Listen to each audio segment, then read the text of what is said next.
আপনারা যারা ধানের জামানদার গ্রহণ করতে পারেন না তাদেরকে হয়তো ধানের জামানদার গ্রহণ করার জন্য ইসলামিক সংগঠনের পক্ষ থেকে বিভক্ত আহ্বান জানাচ্ছি। আপনাদের সকলের জন্য নিরন্তর শুভকামনা। আসসালামু আলাইকুম ওয়া রাহমাতুল্লাহ।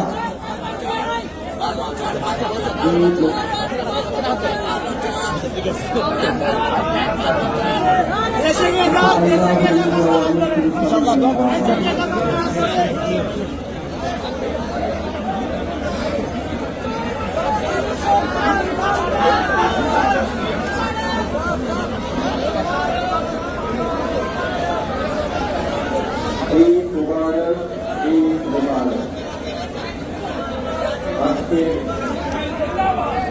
শান্তি, সৌহার্দ্য, সম্প্রীতির এই ঈদ উল ফিতরে আমরা শিক্ষা আশ্বস্ত করে এবং গোলামন্ত্রণ কথা বলতে চাই। আজ সকল ঘোড়াবান্ধি, বিরাট মানবতা, মুক্তি লভিয়াছে হচ্ছে। আজকে প্রাণী প্রাণী যে ভাব জাগিয়াছে রাখিতে হবে সারা বর্ষে। এই ঈদ হোক আজ সকল ধন্য, নিখিল মানবের মিলন জন্য। শুভতা জেগে থাক, অশুভ দূরে থাক, খোদার সুবাসিত স্পর্শে। আসসালামু আলাইকুম রহমতুল্লাহ বরকাতুহ।